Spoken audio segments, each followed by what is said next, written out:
Welcome to the Mackenzie Art Gallery for a round table with the Regina Five +1.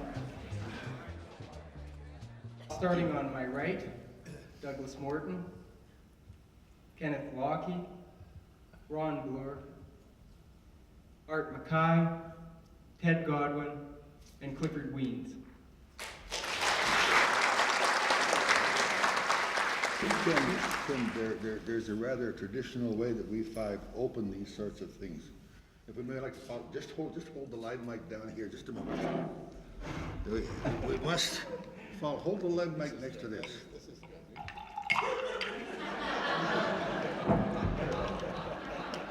Now, Ted. You've got to explain why you just did that. At the original Regina Five show in Ottawa, we were all extremely nervous.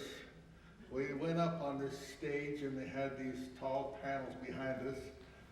Ken was pouring some water for Art McKay, who wanted to pop a pill, as a matter. It was a very legal pill. Vitamin C. Vitamin C, or whatever. What was it? Contact C. Contact C. At any rate, in this cavernous hall, pouring the water right next to the live mic, of course it was so I just felt it's a sort of a touching way to just do it upright and start it the right way.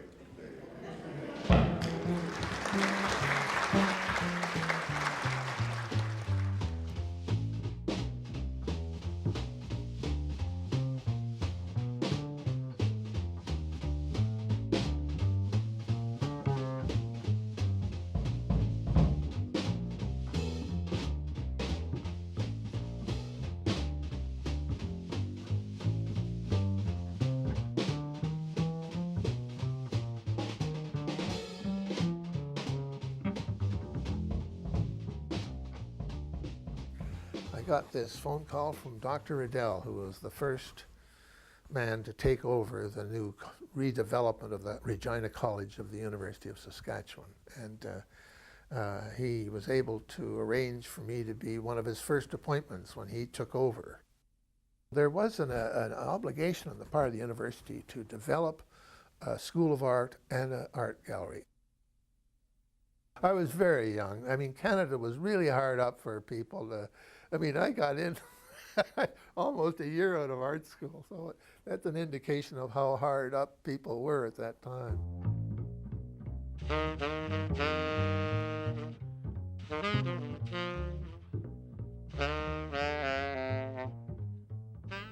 Some years we didn't get anybody enrolled. And the university kept us open, which we couldn't believe. You know, two staff and no students. It was a boring place to be from the point of view of art. There wasn't much going on, except the hobby Sunday painters. Lots of those. Most of them didn't like us.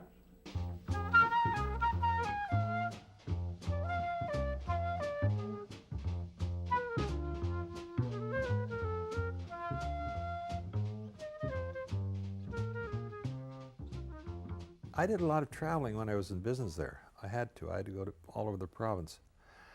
And it was so boring, you know. And so, you know, a big old Oldsmobile, a big car, and I had a sketch pad and I could hold it on the steering wheel and I could sketch, you know, just with the, because the highway was pretty straight, there's no traffic, you know. I didn't do this in blizzards or anything.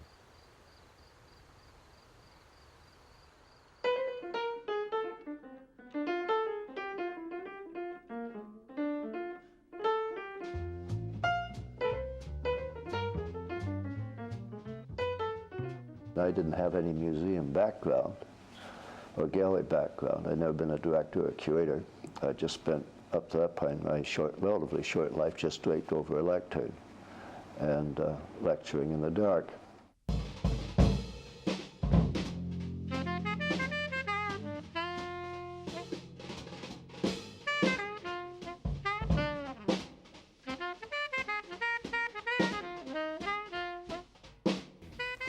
When I moved to Regina in the late 50s, I didn't know it, but Regina was the most exciting city in North America.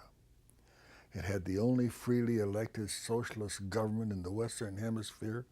All of the great liberal intellectuals came, and it was wonderful. It was wonderful. On January 1st, the people of Saskatchewan and their government will take a forward step toward greater social security. For on that day, the Saskatchewan Hospital Services Plan will go into effect. It is an event that will have far-reaching consequences for the health and welfare of all of us. You had a group of artists who were living in one of the most exciting parts of the world at that time. The social experiment that was occurring in Saskatchewan under the CCF was achieving phenomenal success in terms of, health matters, support for culture, and a whole variety of other ways. It was a great experiment that's hugely influenced how Canada's developed in the last 40 or 50 years. Saskatchewan had a Saskatchewan Arts Board before there was a Canada Council. That was the Douglas years. See, the socialist government attracted all kinds of people from all over the world to come and work.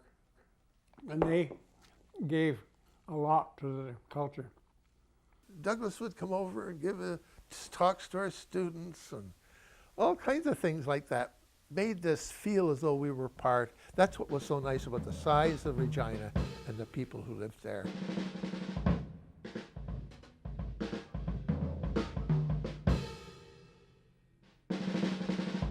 We knew what everybody was doing almost on a weekly basis. We'd see each other's studios all the time. We were, it's a small city, and that was our social life basically, apart from the social life in the gallery. So we would do a checkup on everybody, see what was new that week, and we were very productive at the time.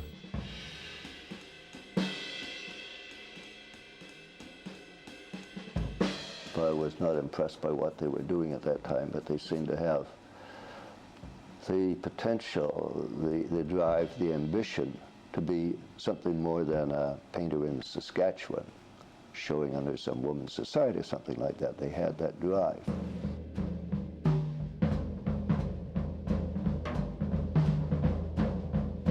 What I liked about talking to people like Ron and, all the fellows, was the fact that they did have an art background. We didn't have to start at square one and build up. We could just hook into one another wherever they were at.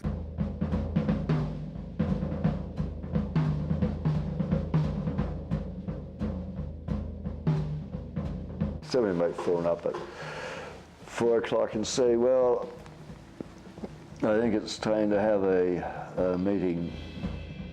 I would come down to Ron's office and say, Ron, it's time for a board meeting. He will have had it. I wanted a break. And I said, are you up to one? And he said, yes, I think we could have a board meeting. And what it really meant was we were bored at what we were doing. But it sounded right in the office. And he said, don't forget there's a board meeting. And we'd go down and happily have a few beers at the Hotel Saskatchewan. And we did more business there and talking about ideas and art and everything else than we did even when we were at the college, because we were in our offices most of the time.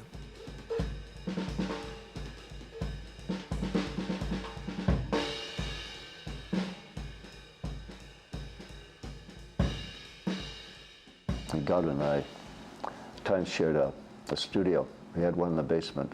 Well, Godwin would tell you all about it. A elaborate story, but we shared a little studio in the basement of the Wascana Hotel. I was working my slow way. He was working his way. I'd look over at the stuff he was doing and hate it, It was so austere. He'd look over at the stuff I was doing, it was so florid. And, we each drove each other to our own personal destination, as it were.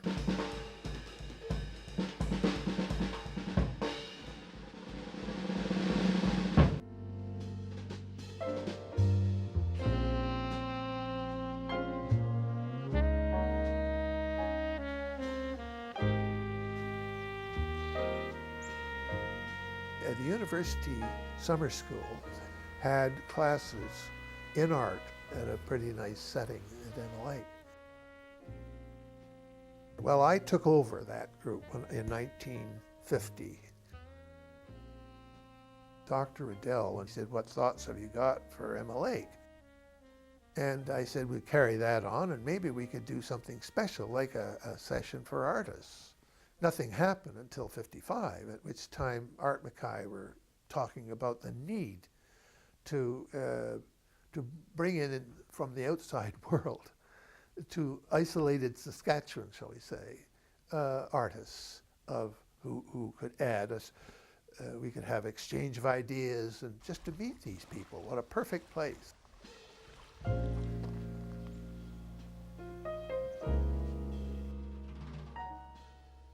So starting with Jack Shadbolt as the first workshop leader, it then went on for another more than 30 years. It altered in ways that are still reverberating how art gets practiced in Western Canada in particular, and it remains legendary not just in Canada but elsewhere.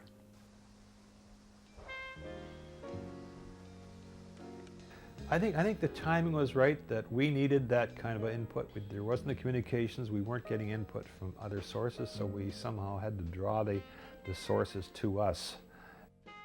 So it was a time when we really felt like we could experiment and deal with new ideas that were being thrown around by the various instructors. It's a kind of it's an interesting thing when you get a bunch of people together who don't normally live together in a camp in the bush. There's a certain camaraderie that goes on among the people who are in the camp just because they're there.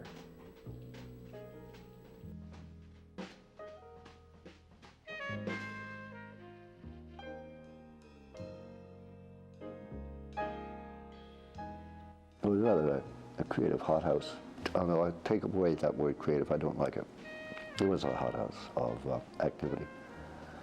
And people all dedicated to doing the same thing, as it were, i.e. painting.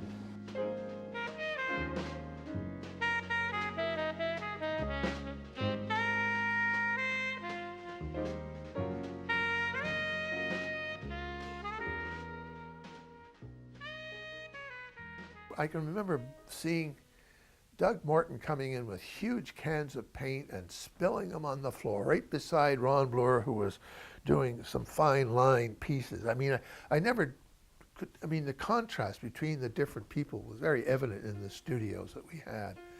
I mean, it was like, you'd never see so many of these artists at that point in, artists at a certain more advanced stage in their life experience, sharing a studio together and looking and having rap with one another. It was like a jazz festival.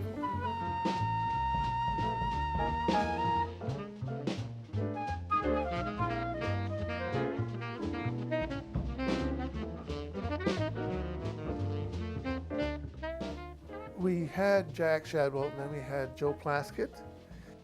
Then Bill Parahudoff came up to me, and he says, "Would you like, why not get American?" And I said, "Okay, sure. And have you got anybody in mind?" He said, "Well, Will Barnett." I got in touch with Will Barnett. He said he'd come. Herman Cherry followed.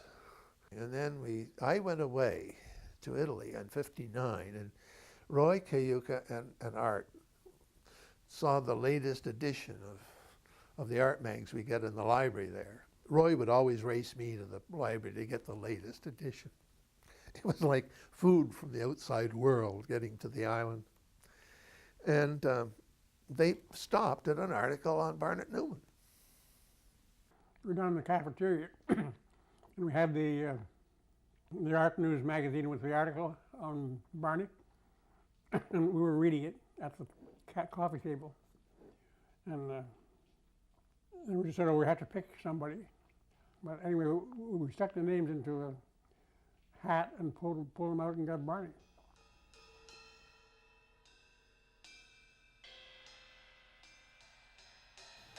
He was from New York, and at the moment he went to the workshop, 1959, August of '59, his career was taking off. He had only lived for another 10 years, 10 or 11 years, but those 10 or 11 years, he would become a fully fledged member of the legendary abstract expressionists. I think that in relation to my work, there is a physical reality. At the same time, I hope that there's some moral and ethical and meaningful content. Well, there is.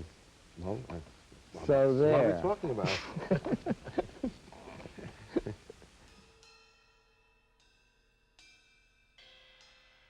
Something really happened at that workshop.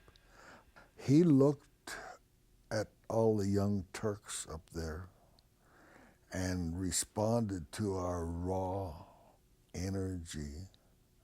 You know, I'll never forget seeing McKay with an absolutely maniacal gleam in his eye doing the first chalkboard palette knife paperworks, which was the beginning of Art McKay's great body of work. I was doing a big painting, and Barney looked at it, and he said, "That's a beautiful painting, Art. Is that all you want to do?" And I realized that I was playing around with design rather than expressing myself. And so I switched over, dumped my oil paints, and got into black and white blackboard paint on paper, and started to make abstract painting. They were really abstract, not just contrived. Morton was so excited, and I come past him, and Jesus, he's got a half-open bottle of beer, he's got a stogie stuck in his mouth, and he's got 2 squeeze bottles full of paint going, and he says, "It doesn't get any better than this, Godwin," you know? I mean, you know, I saw him pop. It was an amazing workshop. I came back to Regina, and I told the architect, Clifford Weens,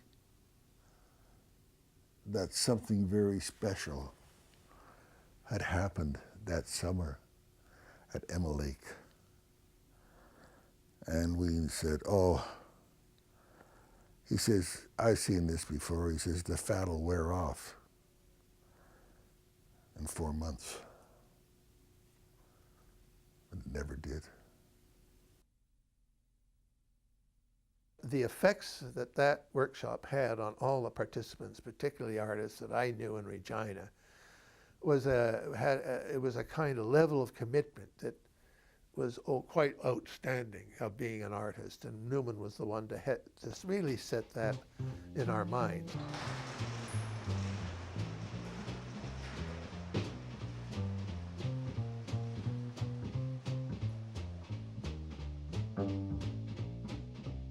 I was the last to jump in the pool of abstraction of all the people I worked with out there. I was just getting familiar with green. It didn't have to take the shape of a tree. It could live on its own. And boy, a whole lot of new things happened.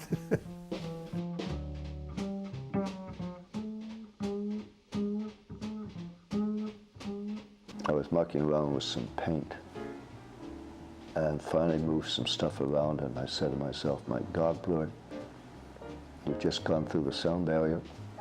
You can paint analogous to this for the rest of your life." In other words, came out non-figurative. It's tough to make that break from your traditional way of working.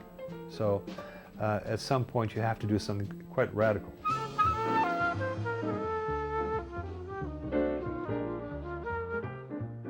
The non-representational direction we were taking with our work, which disturbed a lot of people. At least, hell, it disturbs people today. You don't have to be tied to subject matter. And it was so freeing intellectually, emotionally, and spiritually to be able to take a canvas and explore this new, free way of applying paint for paint's sake instead of for subject's sake.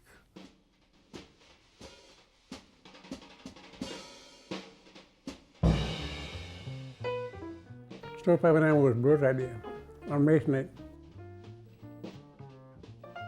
You pour it on and scrape it over with a paint scraper, and it leaves spotted effects where the holes are in the white. It'll leave it dark.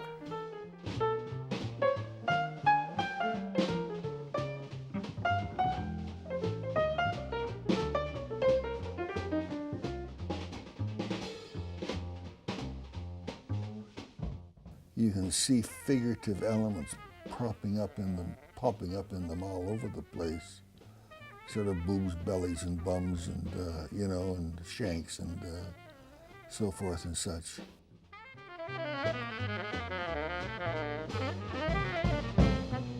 Driving into a blizzard one night, I saw a perfect painting. It was all coming all from the center.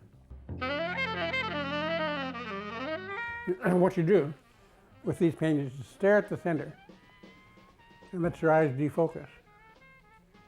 And then you get the effect of your eye traveling to the outside and back to the inside again. And it's a nice sort of breathing quality of the eye that goes on when you look at them.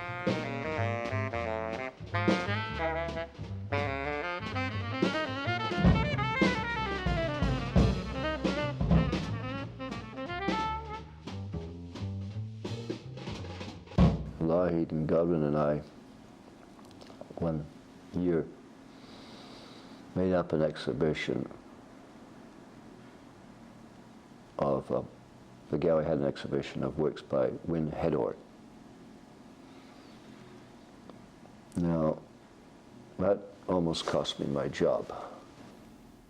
They said, well, we can do an exhibition of found art. It'd be kind of fun to do a spoof. We looked out the back window, and there was the provincial government repair garage, and outside it was a huge pile of junk, parts of all these machines. And it was sort of an awakening between us, if I'm not mistaken, Ron, but you kind of, here was the gallery director, and went downstairs, you phoned Godwin. Come on over to the gallery with a case of beer. We got these sculpture plinths, and we're creating these works to go on them, and a couple of cases of beer. We stayed practically all night playing with these pieces of junk. So the opening happened, and Ron had a telegram from Win Hedor.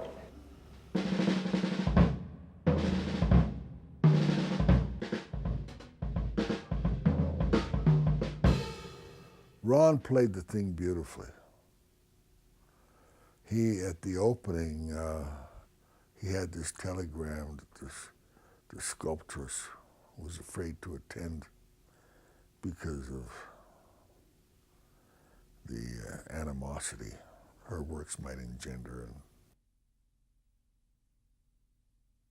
2 days later, I think, some guy, a critic for the Leader Post who didn't seem to like modern art, was always going after it one way or another, got an inkling that this might not be the work of Win Hedor. That's all I know. Now I'm not certain of all this. But the next day, it's established. The heading, I think, as I recall, Fire Staff, Regina Public Hoodwinked.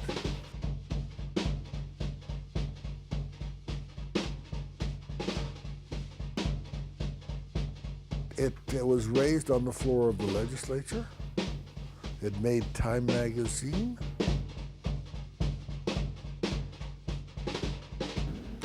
It was a rough go for a while.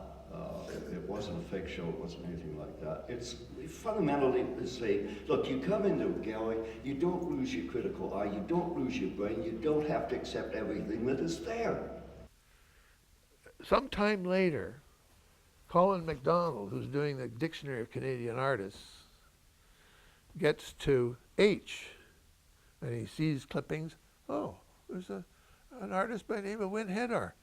He includes Win into the Dictionary of Canadian Artists. It cost us $4. Was it $2? $2.19 for teacup and saucer. Oh, that's it, $2.19 for teacup and saucer.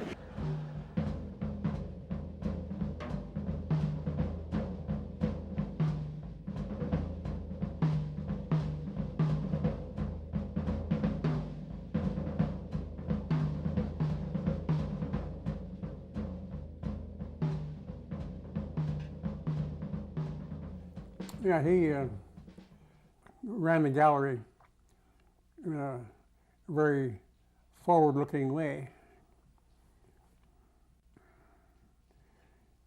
It was Bloore that set the stage for the Regina Five by starting that show called the May Show.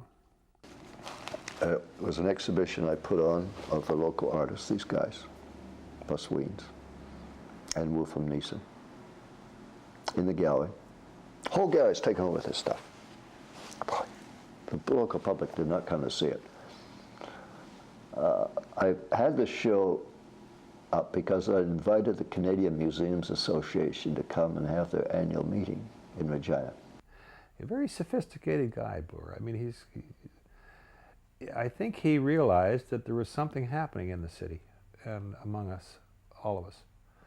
And, and he said, well, why not showcase it? When I told, again, this Richard Simmons what I was doing, and he found out I was going to do this exhibition, or an exhibition. He said, well, what exhibition are you going to have for the Museums Association? I said, oh, you know, Morton, McKay, Godwin. Oh, you bash, he hits me. He says, you can't do that. You'll have no reputation. You'll destroy yourself if you do this. There's well, there's nothing I can do about it. I've already done it. But I made a commitment to the artist, and I make commitments to the artist, not necessarily for people flogging shows around. And I knew it would be a good show.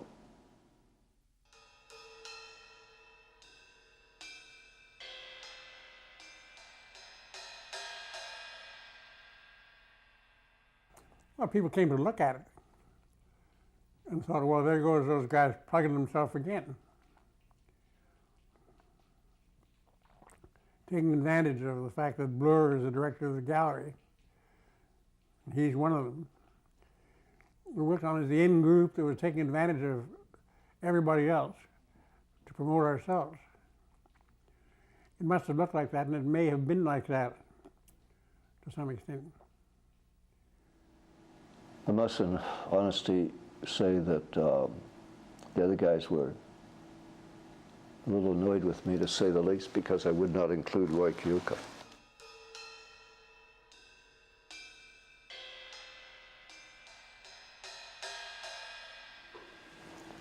But by this time, I'd learned enough about Canadian art that you couldn't have a local show with somebody 1,500 miles away on the other side of the country. It wouldn't work. Although he had been an important and valuable contributor to the whole ethos of this bursting of activity in Regina. He was furious. He was absolutely livid, as I understand it. There does seem to be some rancor. I think it's unjustified. I think that Bloore made the right decision. Kyoka had left. Bloore was pretty smart. He had it hanging in the Norman Mackenzie when the National Museums Association met there. So they all came, and there was our show hanging up. Richard Simmons was there. Richard Simmons jumped on it right away and said, we'll have it at the National Gallery. He phoned up and said, Ron, can I have the show? I said, sure, but you're not going to have Wolf and Nielsen. This stuff is no good. He said, yeah, and I don't want Wiens. So why not? Wiens his works attracted more attention than anybody else's in the show because there were models of buildings and blueprints of buildings and sketches of buildings. And he said, well, he's an architect, it's not art. God almighty. The limited views of some people.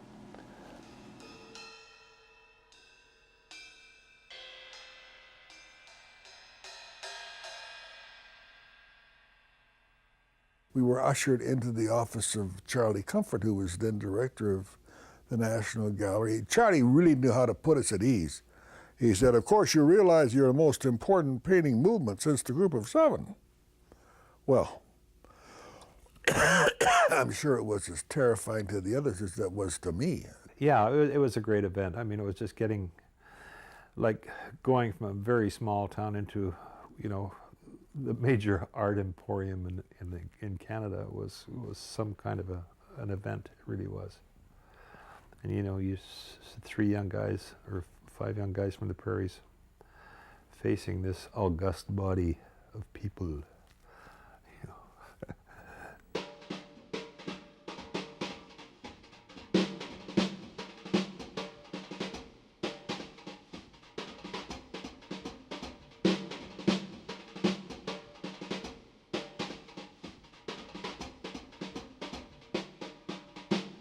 I think we were recognized as, from the West, large abstract paintings. Most of them were at least 4 by 4 feet.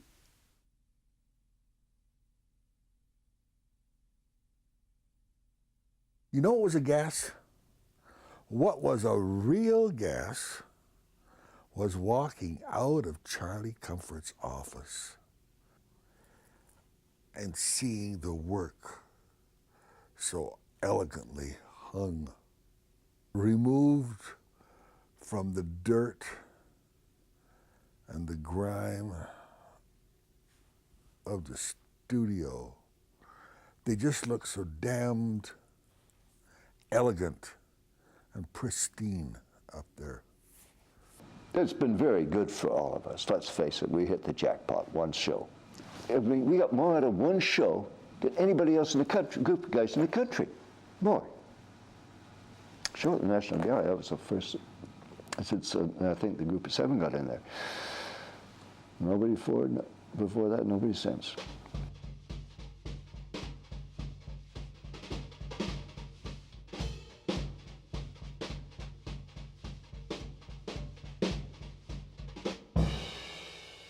I've often thought that they shouldn't be called the Regina Five. They should have been called the Regina Seven, because Clifford Wiens and Roy Cayuca should have been part of it.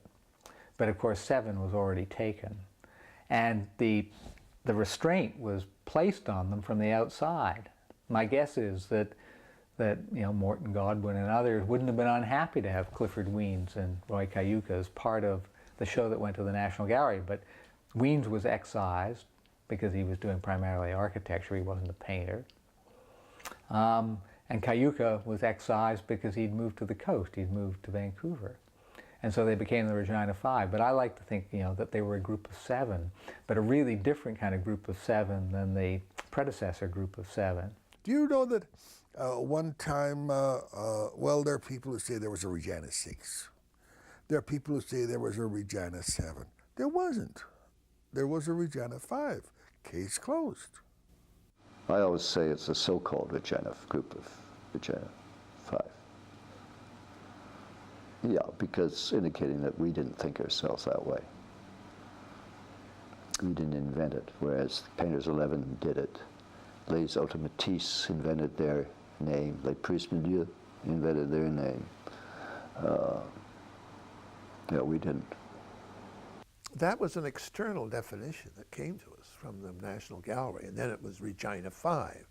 And then all of a sudden, hey, you know, people are talking about us as a group, you know, and then we started making light of it, you know, we're paint by numbers group and all of that. There's the 7, the 11, and the 5, and so on. And And that, unfortunately, seems to be the thing that characterizes a lot about, what is good. It's good marketing. It's good PR to come up with something like a nice handle like that.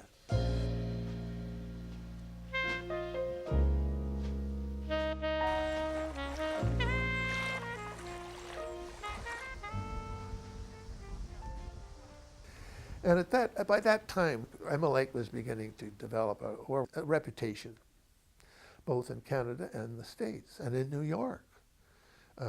People were wondering, how do you get up there?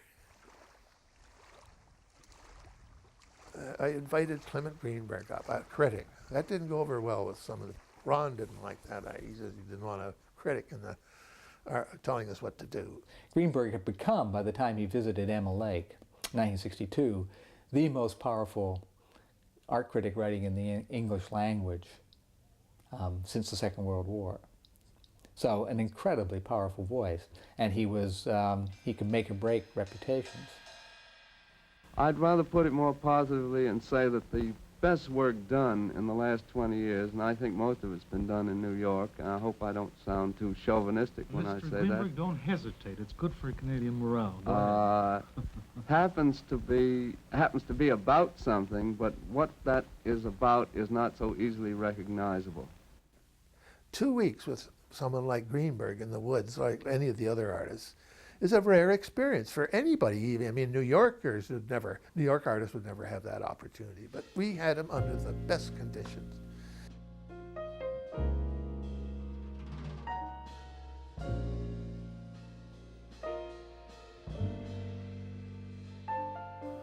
Bloore was furious about the Greenberg workshop. He thought that having a critic come in was the death of the workshop, that the banks of the Wascana would flow over and everyone would die. Gotterdammerung, And it certainly changed the whole thrust of the workshop.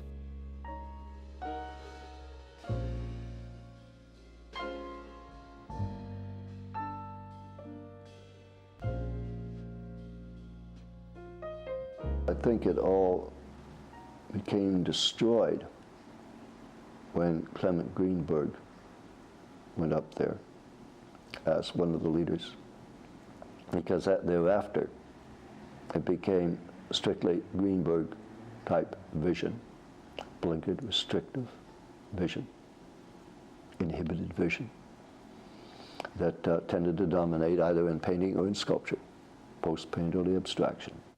We've been criticized by many that he came up there and told us what to do and what not to do. Well, that wasn't my impression at all. I mean, I was influenced by the artists that he spoke of. I never heard of the Washington School of Painters, for example, and Lewis, Nolan, Litsky, and it was the doors opened more for me. And of course, being an eclectic artist, I thought I got to try that on for size, see how it feels, And, but that was my decision.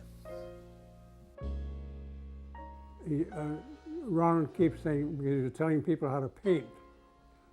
Well, Greenberg did make suggestions to people about their painting. If they took it, okay. If they didn't, okay. That's what Ron doesn't like about him, that he was telling people how to paint and he was only a critic.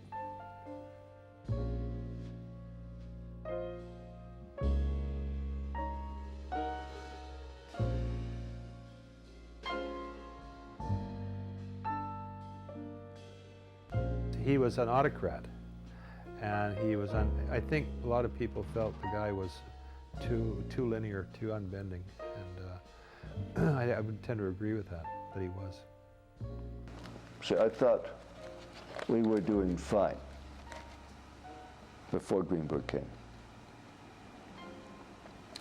And in a sense, I do agree with that he came as a colonizer and colonized.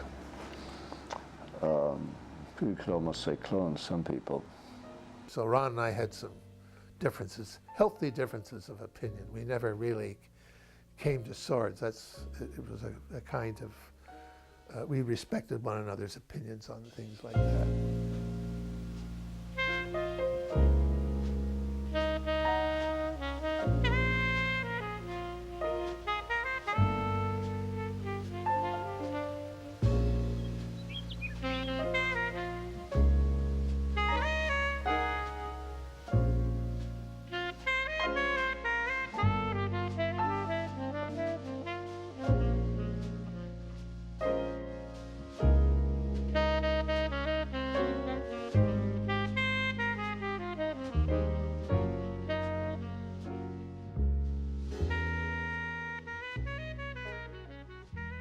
be in the right place at the right time and kind of doing the right thing is kind of a magical gift in life. And I think that's what was given us.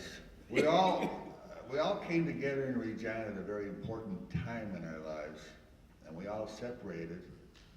And as I so lovingly put it, I said, we've all gone home to die, with the exception of Morton, who refuses to go back to Winnipeg. All I can say is that after these guys left, it wasn't the same. It wasn't, it was a much different experience and felt much more isolated than it did before. There was a lot that went on during that time that I'll never forget as one of us who did leave, and it's there. And to come back here to see Ron's show a couple of years ago and then Art's, it's just an overwhelming experience. I'm so proud of the fact that I was here and that I could associate with these guys.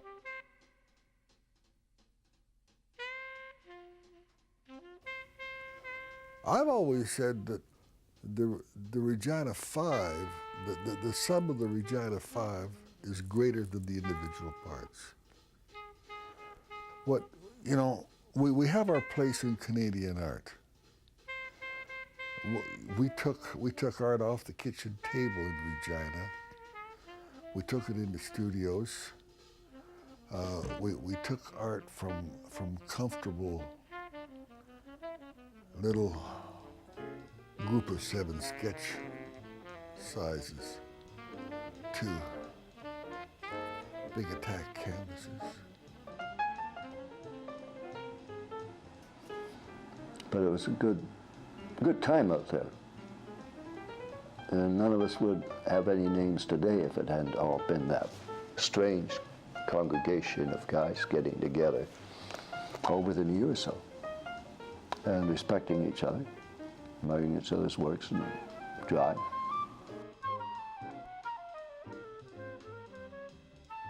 But it is a kind of a brotherhood that you can't put it aside, because it was such a critical time in our lives in terms of our artwork and the interaction that was going on among us, you know, and the fact that we were involved together in so many substantial kinds of exhibition situations, and you know, we all live different places now, so it's not as if we are a community of any kind, but we do keep in touch.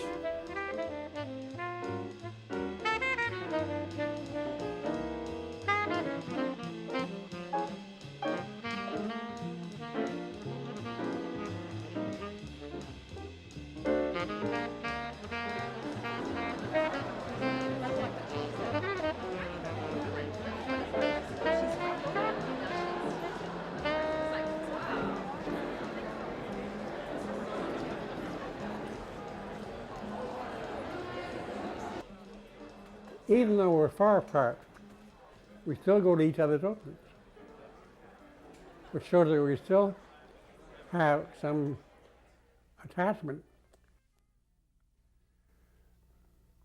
And we have to come back to say hello at an opening and shake hands and say, mm-hmm.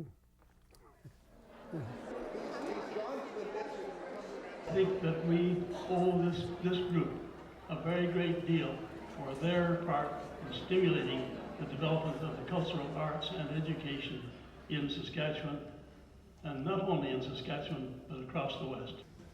And this evening tonight is a very special one to me, to see what has happened in just a little over 40 years. With great pleasure then that I officially open the Art McKay retrospective show.